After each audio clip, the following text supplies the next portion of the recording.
Halo semuanya, perkenalkan nama saya Daniel. Di video ini saya akan membahas tentang kemiskinan nelayan pesisir. Video ini saya buat untuk memenuhi tugas mata kuliah kemiskinan dan modal sosial kelas A1.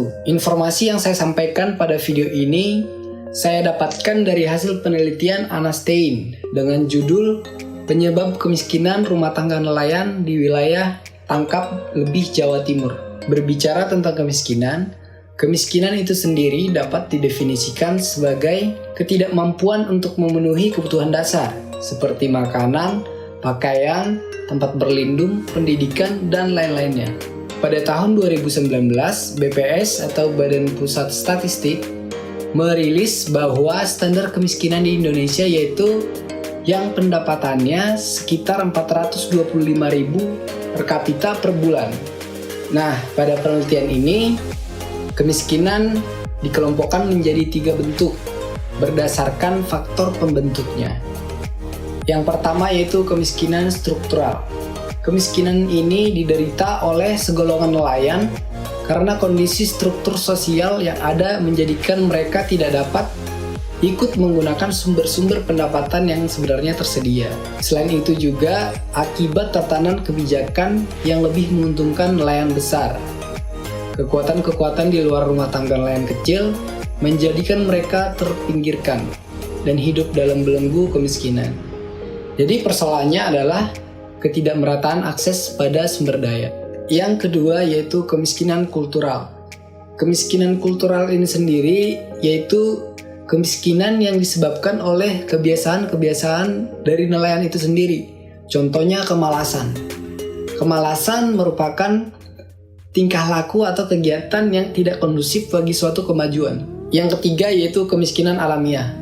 Kemiskinan alamiah itu sendiri yaitu kemiskinan yang bersangkutan dengan faktor-faktor alam. Misalnya saat musim ombak tinggi, nelayan tidak bisa berlayar dan tidak bisa melakukan kegiatan ekonomi produktif. Dalam konteks masyarakat nelayan, dapat digambarkan akibat laut dipandang sebagai common property dan akses terbuka menjadikan perikanan laut dieksploitasi secara berlebih, bahkan dengan alat dan bahan terlarang. Sedangkan untuk faktor penyebab kemiskinan rumah tangga nelayan itu sendiri, yaitu yang pertama, kelembagaan yang merugikan nelayan kecil.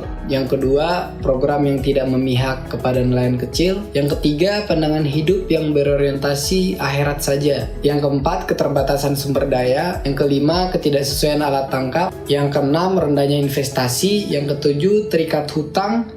Ke-8 perilaku boros, ke-9 keterbatasan musim penangkapan, ke-10 kerusakan ekosistem, ke-11 penyerobotan wilayah tangkap, ke-12 lemahnya penegakan hukum, ke-13 kompetisi untuk mengungguli nelayan lain, ke-14 penggunaan alat atau bahan terlarang, ke-15 perilaku penangkapan. Berbagai program pembangunan perikanan selama ini dirasa tidak menguntungkan nelayan kecil, serta mendorong eksploitasi berlebih atas sumber daya perikanan yang ada.